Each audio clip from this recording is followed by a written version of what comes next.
Selamat siang Sobat Helix. Bertemu lagi dengan Health Talk Helix hari ini. Apa kabarnya? Semoga dalam keadaan sehat selalu. Selamat datang di Helix Health Talk. Perkenalkan, saya Fitri Kairani Nasution sebagai moderator. Senang sekali menyapa Sobat Helix dimanapun berada. Untuk Sobat Helix yang lagi kerja, makan siang, atau sedang di rumah, bisa nih ikutan join Helix Health Talk hari ini. Semoga mencerahkan, meningkatkan pemahaman dan pengetahuan kita.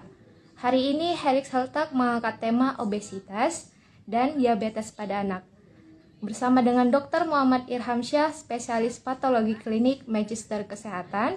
Tema yang sangat menarik kan sobat?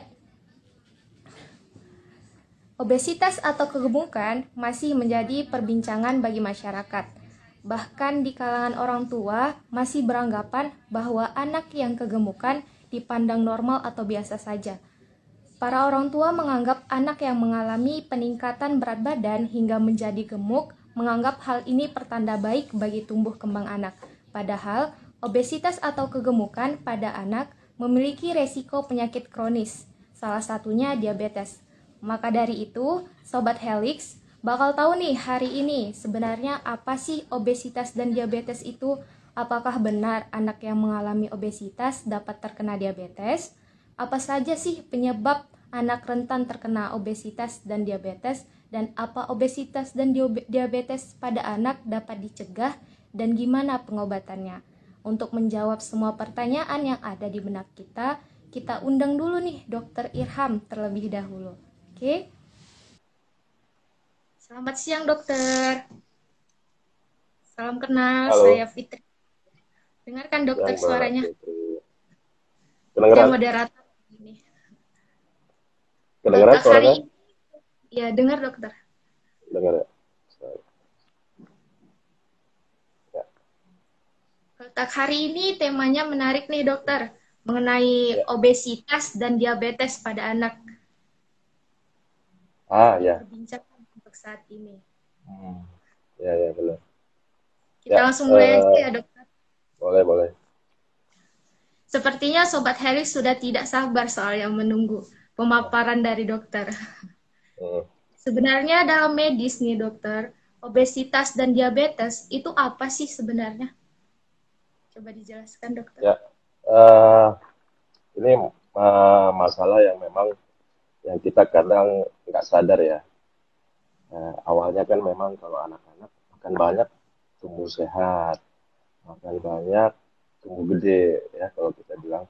Terus makan ini itu biar cepat pintar ya. Sebenarnya concern kita sebagai dokter, bahkan dokter spesialis anak pun, kita di Indonesia sangat mengkhawatirkan sebenarnya karena kejadiannya sangat tinggi. Anak-anak dengan usia 0 sampai 18 tahun, ya, khususnya ini fokusnya ke usia anak dan remaja, itu dari tahun ke tahun mengalami peningkatan obesitas. Nah, apa itu obesitas? Obesitas itu kita katakan sebagai eh, kelebihan energi yang nggak dipakai. Jadi misalnya ketidakseimbangan antara energi yang dipakai dengan energi yang kita uh, masukkan. Gitu. Apa yang kita asup misalnya makanan karbohidrat, protein, lemak, ya. Namun makanan yang sebanyak itu harus digunakan dengan seimbang juga. Jadi kalau kebiasaan anak makan tapi gerakannya kurang, ya, gerakan fisiknya kurang dan lain-lain itu akan terjadi penimbunan energi yang dalam bentuk lemak. Akhirnya timbullah kegemukan. Ya, obesitas itu bahasa awamnya kegemukan. Nah, apa itu diabetes? Kalau dalam bahasa medis yaitu diabetes mellitus. Diabetes mellitus itu suatu penyakit sebenarnya, ya, agak beda dengan obesitas, ya. Diabetes mellitus adalah suatu penyakit, kalau kita bilang penyakit kencing manis, karena kencingnya memang yang keluar itu kadar glukosanya atau gulanya tinggi, jadi terasa manis memang. Yaitu dikarenakan peningkatan kadar gula darah atau glukosa dalam darah yang tinggi. Ya, itu bisa berlangsung secara perlahan atau secara kronis ya, sehingga menyebabkan gangguan pengeluaran insulin atau sekresi insulin dari pankreas. Organ kita punya pankreas, itu adalah insulin. Nah, insulin keluar itu terganggu. Nah, yang kedua, menyebabkan walaupun insulinnya keluar tapi fungsinya nggak optimal. Itulah yang sehingga menyebabkan gula darah kita tidak termetabolisme dengan baik, sehingga menyebabkan gula darah dalam tubuh kita meningkat terus. Gitu. Jadi gula Ya, darahnya terus meningkat ya dokter kalau dia mengalami diabetes. ya. Jadi diabetes itu ada beberapa macam sih. Kadang kita dapatnya, oh nggak sadar nih, oh biasanya tuh yang obes ya, obes itu ada beberapa tipe ya, DM tipe 1, DM tipe 2. Sekarang juga di Ikatan Dokter Anak Indonesia juga banyak klasifikasinya, ada karena autoimun dan lain-lain, banyak banget. Nah, biasanya yang kita dulu itu tahu DM tipe 1 dan tipe 2 ya. DM tipe 1 biasanya itu secara kalau kita nggak sadar mungkin ada riwayat keluarga kita yang eh, mengalami penyakit diabetes juga, itu yang kita dapatkan. Adapun yang tipe 2 biasanya karena faktor gaya hidup yang itu yang kita bilang gaya makannya, lifestyle-nya jarang bergerak, ya. Kemudian makannya sehingga kegemukan perlahan-lahan, itu jadi mengganggu sistem metabolisme kita secara normal atau optimal. Gitu. Jadi dokter memang benar ya kalau anak yang mengalami obesitas atau kegemukan ini dapat mengalami diabetes. Padahal kan masih anak-anak nih. Yang kita Ya, tahu kalau dia diabetes itu biasanya kan orang dewasa kan dok, biasanya. ya, benar.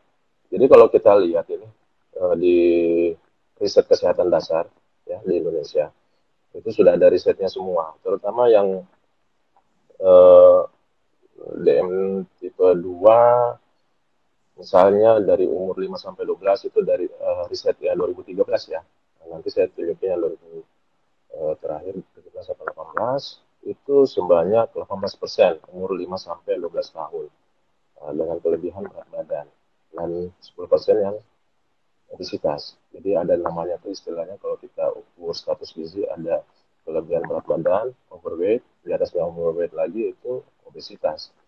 Nah, jadi yang dikhawatirkan oleh dokter-dokter ini semua yang kita takutkan bakal meningkat sebanyak 300% atau 7 kali lipat. Dan itu terlihat dari eh, riset itu benar-benar banyak eh, anak-anak yang obes juga mengalami diabetes mellitus. Dan kalau kita lihat di riset kesehatan eh, nasional ini pada tahun 2018 ya, 2018 itu malah persentasenya yaitu 10%, ya masih nggak terlalu tapi memang cukup mengkhawatirkan. Artinya kita di masyarakat, teman-teman semua, bapak ibu yang punya anak atau ponakan, cucu harus perhatikan. Jadi nggak selamanya yang kita makan itu eh, memang bisa kita makan, tapi harus dipakai juga. Artinya kalau kita makan energi yang dihasilkan itu kita harus pakai juga. Gitu. Pasien, jadi DM itu nggak hanya satu faktor risiko ya, banyak banget. Bisa dari turunan, ya secara patofisiologi perjalanan penyakitnya kita nggak tahu, tapi mereka berisiko. Sama kayak seperti lingkungan hidup yang bermalas-malesan, jarang beraktivitas, itu pertama. Yang kedua, lingkungan keluarga atau riwayat penyakit keluarga. Yang ketiga, kebiasaan makanan, ya makanannya terlalu banyak lemaknya atau terlalu banyak gulanya, ya. Jadi kalau misalnya proses pembakaran itu disebutkan juga, kalau terlalu makan banyak lemak, proses pembakarannya agak kurang. Lebih bagus makan banyak protein dan karbohidrat. Gitu. Dan itu betul disebutkan di situ. Kemudian eh, ya banyak sih, misalnya ada faktor penyakit jantung atau apa ya. Cuma memang itu kalau kita sudah, jadi kalau misalnya kita dapat anak kita nih, oh ini kok kayaknya beda sama anak seumurannya ya gitu. Nah, entah dia lebih gede, oh gede banget. Nah, kita bisa ukur namanya. Jadi kalau kita sudah curiga, kita patut waspadai sebagai orang tua, ya kita sebagai om, tante, kita patut waspadai. Ya, jadi memang salah satu obesitas itu salah satu faktor. Berarti Ya, obesitas sebagai salah satu faktor ya dok, ya, menyebabkan anak mengalami diabetes. Biasanya ya. kan orang dewasa nih, kalau yang Hmm. diketahui di yang ramai. Kalau gitu dok, sebenarnya tanda-tanda untuk anak-anak yang mengalami diabetes itu gimana sih dok? Ya. Tanda-tandanya? Apakah Kalau biasanya sih sama kayak dewasa sebenarnya. Jadi dia kebiasaannya yang kita patut waspadai kalau anak menderita diabetes ya. Itu juga disebutkan di literatur kebiasaan banyak makan ya. Kebiasaan banyak makan, kebiasaan makan itu bukan berarti karena ini ya eh, makan karena dia mau pakai enggak, tapi makan walaupun dia jarang bergerak dia minta makan terus, jadi lapar terus rasanya. Jadi anak kamu lapar terus nggak? Ya dia lapar terus. ya?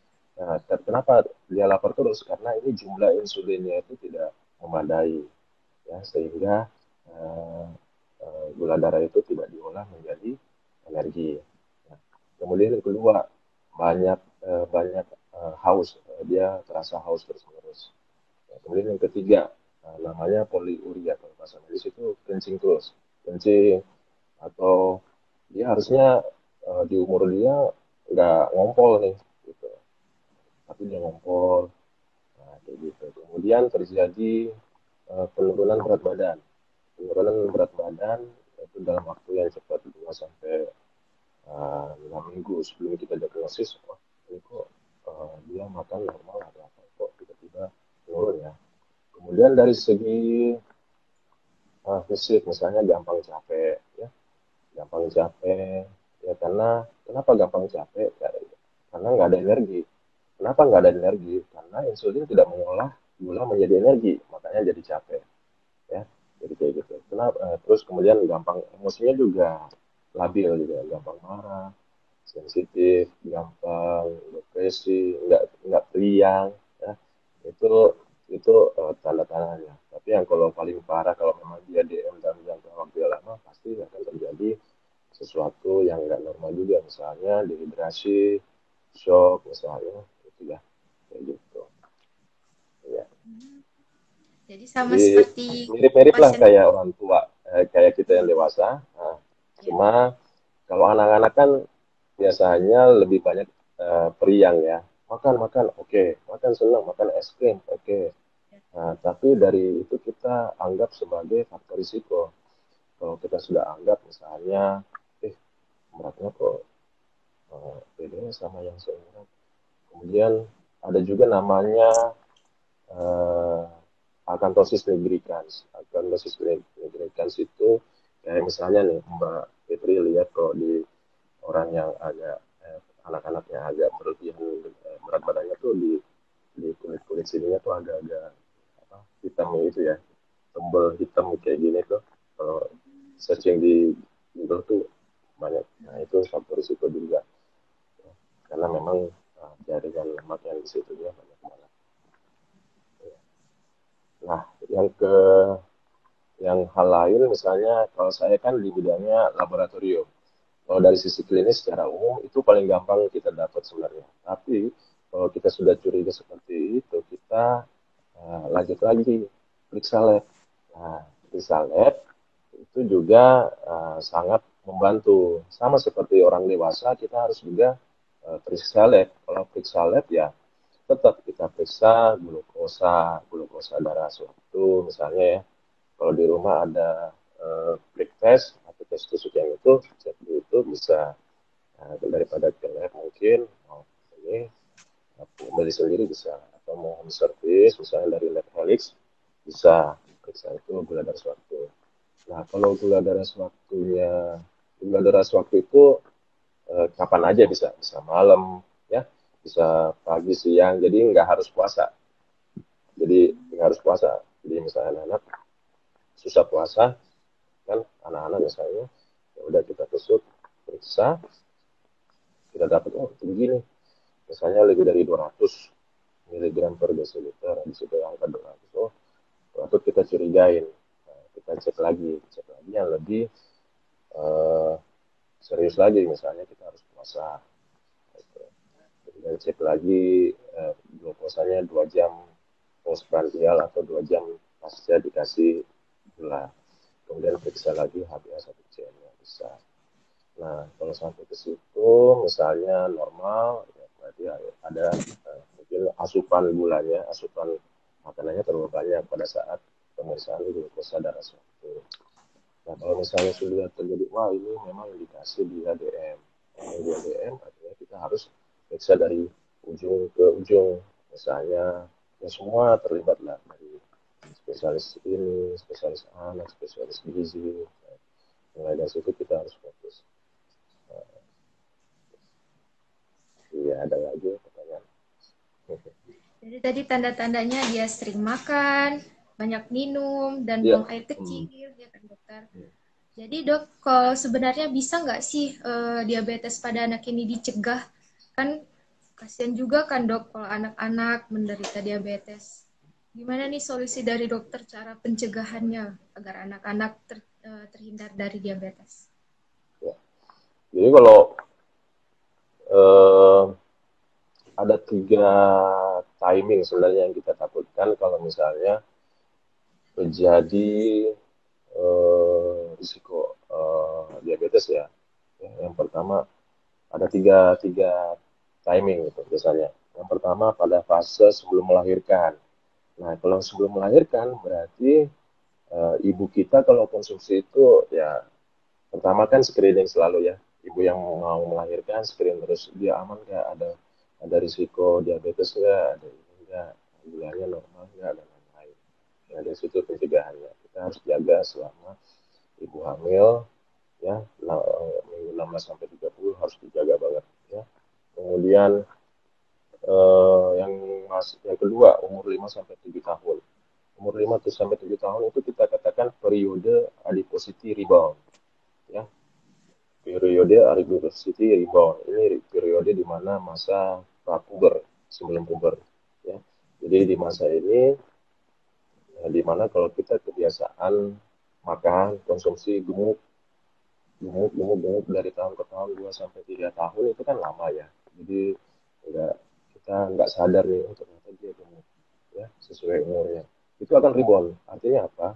Di masa dia setelah remaja sampai dewasa, dia akan cenderung atau bakat menjadi gemuk atau obesitas. Atau kemudian juga ada tanda-tanda misalnya ada yang katakan kalau dia pada perempuan ini menstruasi lebih lama, itu memang dia cenderung mempunyai faktor risiko terkena diabetes. Ya, itu sih. Kemudian masa pubertas. Jadi 3 masa itu yang paling kritis sebenarnya sudah disebutkan juga oleh Kementerian Kesehatan bahwa 3 waktu itu yang memang sangat risiko untuk terjadinya obesitas dan diabetes. Nah, kalau pencegahannya memang ya sama, kita berbalikannya ya. Kita jaga dengan makanan-makanan yang memang eh, kalau misalnya anak itu kita harus pertahankan sesuai dengan umurnya. Berat badannya ideal seperti apa? Itu semua ada tuh di spesialis dokter spesialis anak, ada grafiknya, ada chartnya. Semua kalau kita konsul, memang kalau anak-anak itu ya cerminan dari kita mampu mengontrol anak juga atau enggak. Kita harus tetap konsultasi ke dokter spesialis anak. Anak kita ini aman nggak sih dari faktor risiko penyakit? Bukan hanya biasanya kan kalau tidak datang maunya vaksin, karena mau vaksin, ya, karena mau apa? Terus karena sakit, enggak. Jadi kalau dalam keadaan sehat, misalnya untuk pencegahan faktor risiko penyakit, kita juga harus sering-sering konsultasi. Kemudian lebih banyak makan yang hijau-hijau, banyak yang buah sayur, ya sayur-sayuran, ya. Kemudian kurangi makanan minuman yang manis-manis, minuman yang bersoda, yang kalorinya sangat tinggi, dan aktif bergerak, olahraga. Nah, oleh dokter itu udah tahu tuh, udah ada ininya, aktivitasnya apa dan lain-lain, ya. Kemudian jangan malas bergerak, jangan terlalu sering main main gadget, ya itulah PR-nya sebagai orang tua. Berarti ada periode-periodenya ya dokter untuk Ya, itu pencegahan. yang disebutkan oleh kementerian juga, Ikatan Dokter Anak Indonesia juga disebutkan seperti itu. Jadi memang ada tiga masa di mana masa-masa kritis kita, anak kita terkena obesitas dan diabetes. Sebenarnya baru Ya tahu juga ternyata nih. memang ternyata memang dari tahun ke tahun itu nggak menurun. Artinya masih suatu hal yang sangat serius untuk kita cegah ya terjadinya obesitas pada anak-anak. Iya benar Ya, dok. Jadi ini benar bermanfaat sekali untuk para orang tua kalau ikut Health Helix hari ini ya kan dok. ya, Jadi dok kan tadi udah kita bahas nih tentang tanda-tanda, pencegahan, kemudian kalau pengobatannya gimana nih dok? Kan anak-anak juga, kalau yang ya. saya tahu Eh, hmm, pengobatannya itu kan suntik kan dok, suntik ya. insulin gimana? Kalau misalnya ya memang eh, tetap sama seperti kalau kita sudah terkena, artinya kita nggak bisa cegah, ya pengobatannya sama seperti dewasa. Kalau misalnya obat minum, kalau dikatakan di ida itu misalnya obat minumnya metformin atau gimana, ya tetap ada macam-macam screening lah. Mungkin kalau kita periksa kolesterol sebagai faktor risiko, dia punya eh, kolesterol darah tinggi dan lain-lain, itu juga kita obati. Jadi nggak hanya DM-nya. Kalau khusus DM-nya memang kita tergantung. Kalau memang dia tidak mampu memproduksi insulin, nah, jadi kita harus periksa, kita harus memberikan insulin seperti itu. Jadi memang eh, ya itulah termasuk karena diabetes ini termasuk penyakit kronis ya. Jadi jangan sampai artinya penyakit yang menahun, ya, berat dan menahun. Kalau kita nggak bisa cegah, kalau kita mengobati itu nggak enak ya. Kasihan kalau anak-anak udah didiagnosis lebih dini tentang diabetes, lebih baik kita lakukan pencegahan. Ya. Kalau dari sisi laboratoriumnya sama kok. Yang tadi yang saya sebutkan ya. Jadi awalnya kalau kita lewat, kalau kita lihat perawakannya baik tinggi maupun pendek, tapi dia punya kebiasaannya tadi gejala-gejalanya apa? Mungkin itu tanda-tanda. Tapi kalau kita lihat, oh dia gemuk, gemuk atau apa, bolehlah kita sekali-sekali cek gulanya, benar-benar tinggi atau enggak. Apalagi kalau memang kita sebagai orang tua kasih cemilan ya, kan kita suka ini ya, oh harus makan, minta cookies, kasih cookies, harus makan, minta es krim, kasih es krim, kayak gitu. Boleh sih, tapi kan kalau memang dia kebiasaan, yang itu nggak bagus. Apalagi kalau jarang jarang bergerak ya mbak, ya itu yang kita takutkan. Ya. Jadi Kalau harus sudah dijaga juga ketahuan ya. anaknya seperti itu, ya kita perlu cek juga apakah orang tuanya ada punya riwayat atau keluarganya punya riwayat diabetes. Ya. Jadi dokter kalau ternyata nih kan seharusnya kan para orang tua memeriksakan anaknya ke lab. Itu kira-kira berapa bulan sekali dok pemeriksaannya? Oke. Eh, Sama seperti ini ya sebenarnya. Setidaknya sekali setahun ya. Kalau dewasa kan 2 kali setahun untuk mengadakan check up ya. Cukup yang simple aja sebenarnya. Seperti glukosa darah sewaktu itu aja dulu ya. Kalau memang nggak ada tanda-tanda atau gejala klinis yang mengarah ke situ, itu cukup sebenarnya ya. Karena ini kan masih masa pertumbuhan ya. Cuma kita nggak tahu kan kalau atau yang lebih meluas lagi kita periksakan misalnya ada dibilang nutrigenomik atau apa kan itu banyak tuh sekarang beredar ya, pemisahan nutrigenomik ya, pemisahan DNA genetik dan lain-lain. Cuma memang eh, dari segi biaya berbeda pasti. Kalau yang lebih simpel ya kita bisa periksa seperti kita seperti pada umumnya ya. Bisa kok kalau anak-anak bisa juga. Apalagi kalau kita sadar ya dalam dalam keluarga kita, oh punya riwayat ini. Nah kita juga memang patut perhatikan anak kita apakah pasti punya faktor risiko juga untuk anak kita. Jadi, apa kalau yang lain juga misalnya profil lemak ya, kolesterol, trigliserida, LDL, HDL, HDL itu juga boleh diperiksa, kesehatan hati, ginjal dan lain boleh, periksa kencing juga boleh, ya serta di kencingnya juga di urinnya juga dapat glukosannya itu nggak apa-apa. Nah, kalau mau screening tahunan itu bagus kok. Ya.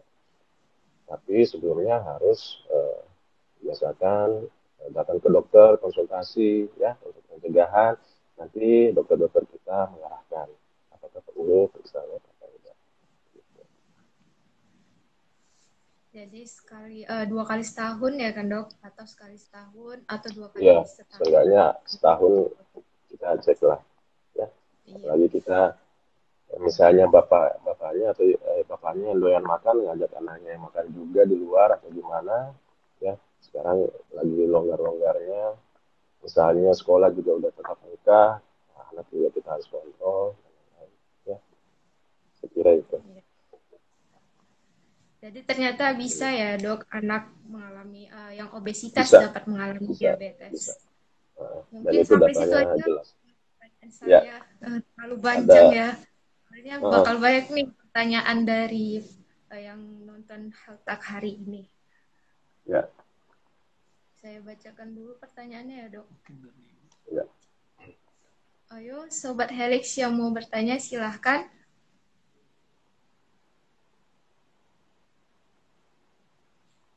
Mengenai obesitas pada anak dan diabetes pada anak. Ayo Sobat Helix silahkan. Ditunggu nih dokternya. Bersama Dokter Irham. Langsung dijawab pertanyaannya.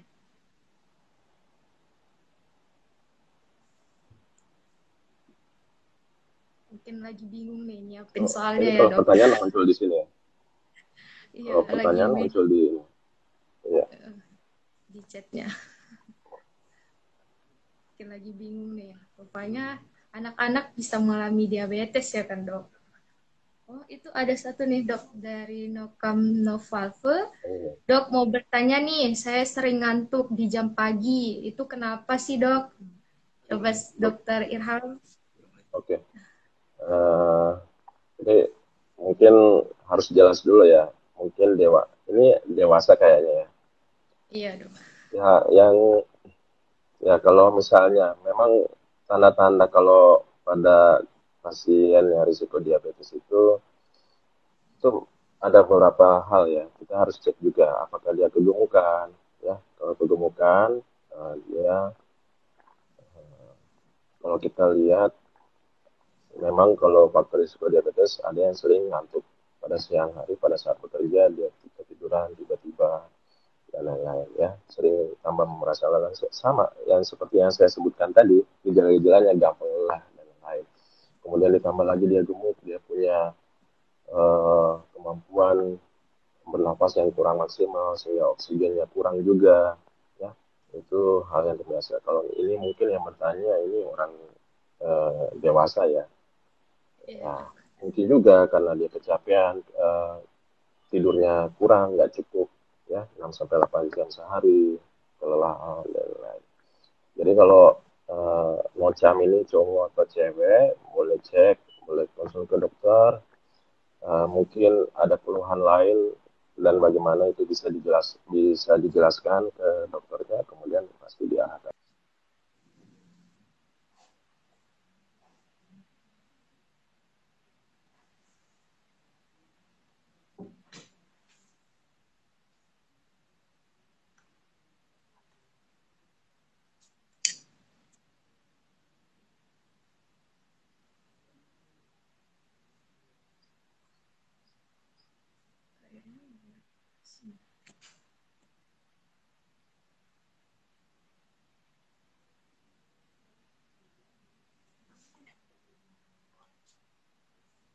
Mungkin sinyal dokternya agak ini ya terputus. Jadi kita hubungkan kembali pada dokter Irhamnya.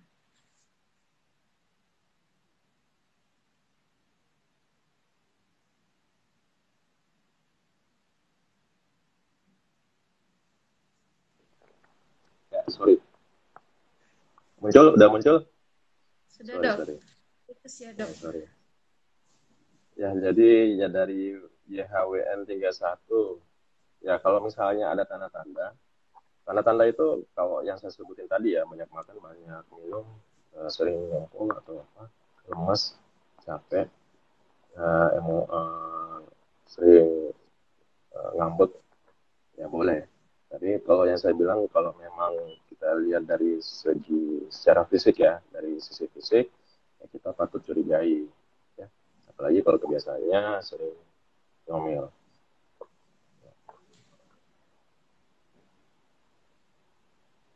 Oh, ini pertanyaan. Terus pernah ya, ya justru kalau misalnya, nah itu kan salah satu faktor risiko ya.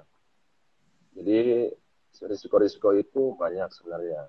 Memang kalau ada yang diturunkan itu belum terlalu jelas mekanismenya. Ya.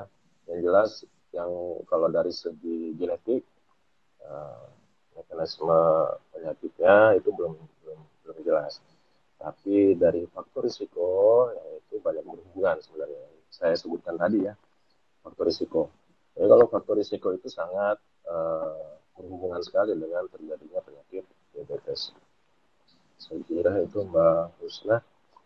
Ya, kalau peluangnya turun ke anak perempuan ya tidak menutup kemungkinan juga turun ke misalnya ke anak laki-laki. Ya.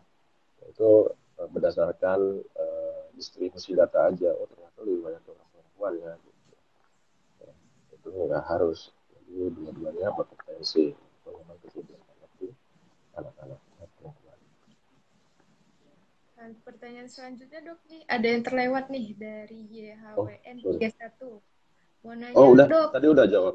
Tanda-tanda. Jadi setelah kata oh yang tadi ya sama seperti yang tadi dokter bilang kan Tanda-tanda tanda-tandanya anak-anak kan banyak makan, ya udah. banyak Itu harus segera minum. dikonsultasikan ke dokter. Ayo Sobat Helix, ada pertanyaan lagi?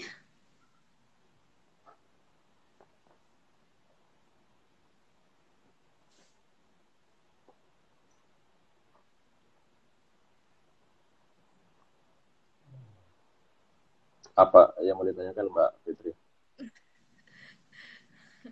Sama sih sebenarnya. Nah, memang Iya. eh, kalau anak-anak kan kita harus sadar juga karena anak itu juga mungkin kalau aktivitasnya tinggi, aktif banget, tapi dia punya postur tubuh bagus ya. Dan jadi makanya kalau kita mau cek dia kelebihan gizi atau fisiknya obesitas, kita bisa cek. Ya. Kalau misalnya indeks massa tubuh, kita cek indeks massa tubuh itu kalau kita hitung kilogram per tinggi badan kuadrat ya. Kemudian hasil indeks massa tubuh itu kita bagi per umur. Jadi semua ada ini, ada chartnya itu. Normalnya berapa, kayak gitu. Jadi ada targetnya.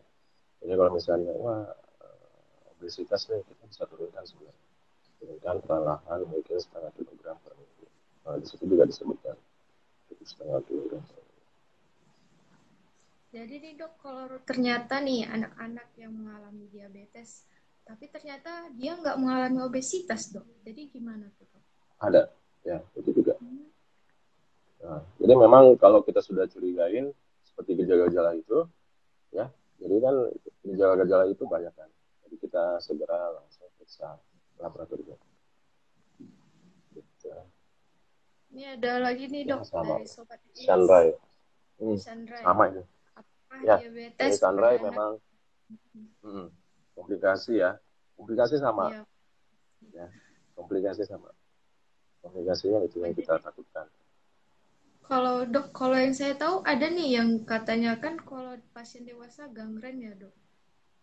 Yang kalau dia mengalami diabetes komplikasinya gangren. Apakah Oh anak-anak juga ada luka. yang mengalami gangren dok? Eh, kalau itu saya kurang data yang seperti itu. Saya belum dapat ini. Tapi kalau pada dewasa memang itu risiko juga ya dengan diabetes ya.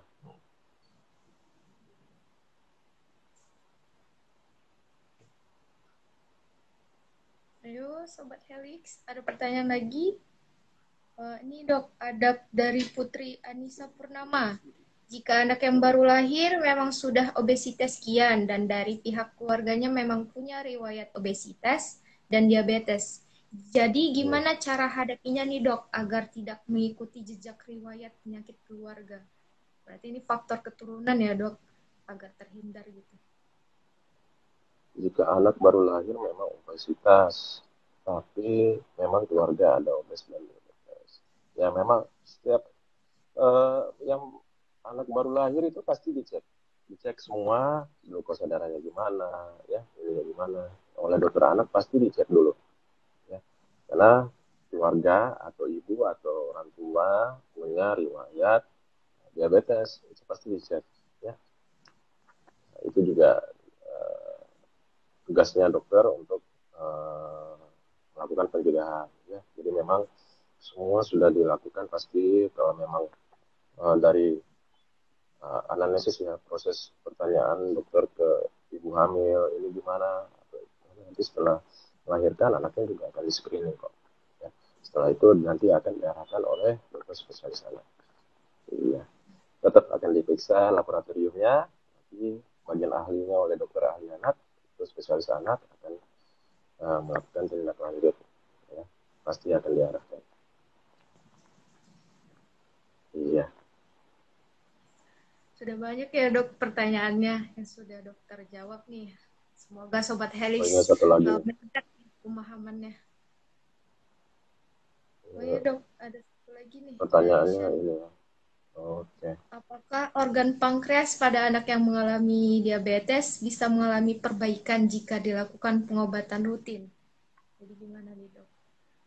Ya, Pertanyaannya, jadi kalau memang ya, jadi ada dua opsi, apakah memang insulin keluar namun nggak optimal, ya, atau memang ada kerusakan pankreas. Tapi dua-duanya juga bisa terjadi, ya, karena kerusakan pankreas sehingga tidak bisa mengeluarkan insulin. Itu memang kita wajib untuk memberikan insulin. Ya, kalau memang mengalami kerusakan ya itu yang kita takutkan, ya. Artinya bahwa saya rasa itu jarang ya sebenarnya ya. Saya belum dapat datanya. Tapi dari algoritma ini kita bisa cek bahwa lebih banyak dengan tipe 2 atau dikarenakan karena gaya hidup yang tidak baik. Gitu. Apalagi kalau misalnya kita anak itu mengalami resistensi insulin. Resistensi insulin itu udah nggak bisa lagi, ya. Jadi memang kita harus menggunakan insulin. Kalau nggak ada insulin nanti ya itu gula darah meningkat. Artinya kita yang kita takutkan kalau terlalu sering gula darah meningkat ya kita takutkan adalah komplikasinya. Jadi komplikasi-komplikasi itu banyak banget sebenarnya. Misalnya komplikasi itu misalnya ginjal ya atau mata, ya, gangguan pada mata, gangguan pada ginjal, ya, itu yang kita takutkan. Gitu. Jadi kita perlu insulin. Kalau memang udah betul ini harus pakai insulin ya kita harus uh, pakai karena untuk mengubah energi atau glukosa itu menjadi energi. Ya, saya kira itu. ini dok ada satu lagi nih pertanyaan dari Sobat Helix. Dok mau tanya lagi ya, banyak pertanyaan nih. Untuk faktor penyebab telapak tangan dan telapak kaki yang suka berkeringat, kenapa ya nih dok? Ini agak melenceng ya dok dari pembahasan kita. Ya, ya itu bisa dicek nanti. Ya ini memang menyimpang ya, tapi biasanya ini kayaknya orang dewasa nih. Jadi itu gangguan otonomi kalau kita bilang, ya. Pengeluaran sekresi kelenjar keringat yang berlebihan pada telapak tangan. Biasanya apa? Tapi kita perlu cek lebih lanjut lagi. Kita nervous atau apa, kecapean atau stres, mungkin saja keluar keringat di situ. kita bisa cek misalnya ke dokter umum dulu, dokter penyakit dalam, ya ini saya suka ini, nanti dilanjutkan misalnya pemeriksaan laboratorium, yang kedua pemeriksaan screening jantung atau apa. Nah, itu kita bisa cek. Memang nggak bisa kita ini, tapi faktor risiko itu misalnya yang sebutkan tadi, ya, ya mungkin karena faktor stres atau apa, ya, dari psikis atau secara organik misalnya gangguan jantung dan lain-lain atau gangguan persarafan, ya, itu tidak spesifik soalnya. Jadi kita harus periksa lanjut lagi. Gitu. Baik dok. Ya. Udah banyak nih ilmunya dari dokter Irham tentang diabetes dan obesitas pada anak ya kan dok. Kalau saya sih fokusnya ke ini ya, ke laboratorium ya. Tapi bisa saya jelaskan nanti kalau misalnya ada sesuatu yang ya memang kalau anak-anak itu sudah disebutkan gangguan pada ini disebutkan kalau sudah DM ini, sudah ada protapnya nih. Jadi kalau misalnya dia kita takutkan itu gangguan retina di mata, persarafan di mata itu pertama. Kalau gula terlalu sering jadi kemudian gangguan atau DM ya, kemudian gangguan pada ginjal, kemudian gangguan pada persarafan, kemudian gangguan pada pembuluh darah kecil, itu juga disebutkan. Jadi ada beberapa pemeriksaan lab juga yang kita perlukan, ya termasuk urium kreatinin, ya, terus gula, kemudian tekanan darah, kemudian lemak-lemak darah, itu yang kita harus cek. Jadi intinya dari pembahasan kita hari ini berarti anak-anak yang obesitas dapat mengalami diabetes ya kan dok. Tanda-tandanya tadi banyak makan, banyak haus ataupun banyak minum, kemudian banyak mengeluarkan urin dan juga mengalami lelah, letih dan lesu ya kan dok. Dan pengobatannya sama seperti pasien dewasa, tapi jangan lupa untuk pencegahannya harus mengatur pola makan ya kan dok. Mengatur pola makan dan juga jangan lupa untuk rutin cek lab ya kan dok, apalagi cek lab di Helix ya kan dok. Ya kita sudah punya untuk cek ya, diabetes, mau dia itu glukosa sewaktu atau glukosa 2 jam setelah makan ya kan dok, ataupun glukosa puasa. Ada 3 nih kan dok yang diberikan dari Helix. Sudah terjawab ya pertanyaan. Ini ada yang bertanya, asosiasi khusus untuk anak penderita diabetes. Asosiasi ya, ya itu yang kalau itu Ikatan Dokter Anak Indonesia ya, IDAI namanya. Itu dokter spesialis anak semua. Jadi dokter-dokter spesialis anak lah yang memiliki kompetensi untuk mendiagnosis penyakit-penyakit anak. Semuanya sama. Iya. Oke, Sobat Helix, sudah terjawab ya semua pertanyaannya dari Dokter Irham. Berarti sekarang sudah meningkat nih pemahaman dan pengetahuan kita tentang obesitas dan diabetes pada anak. Terima kasih ya dokter sudah mau meluangkan waktunya untuk Helix Health Talk hari ini. Ya Mbak Fitri. Sudah bisa live ya dok, melakukan aktivitas selanjutnya. Ini dokternya sibuk nih, banyak kegiatan. Terima kasih dok. Siap, makasih Mbak Fitri, makasih semuanya. Mari, Assalamualaikum. Waalaikumsalam dokter. Nah, Sobat Helix, menarik kan Health Talk kita hari ini? Sebelum saya tutup, saya mau menyampaikan nih, Helix lagi ada promo pemeriksaan lab mini fungsi hati dan promo pemeriksaan peradangan organ dalam. Diskonnya 50% lagi. Promo pemeriksaan ini untuk pemeriksaan mini fungsi hati dari 318.000 menjadi 159.000 dan pemeriksaan organ dalam dari 350.000 jadi 175.000. Hemat kan Sobat Helix? Ditunggu apa lagi? Kapan lagi ada diskon promo diskon 50%? Bisa untuk cek diri sendiri dan ajak sanak keluarga ke Helix Lab ya Sobat Helix. Catat tanggal promonya dari tanggal 15 sampai 30 September di seluruh cabang Helix. Sampai di sini dulu pertemuan kita, semoga bermanfaat. Helix Health Talk hari ini, silakan beraktivitas kembali, tetap jaga kesehatan. Maafkan kalau ada salah kata dari saya. Selamat siang. Assalamualaikum warahmatullahi wabarakatuh. Sampai jumpa di Helix Health Talk selanjutnya.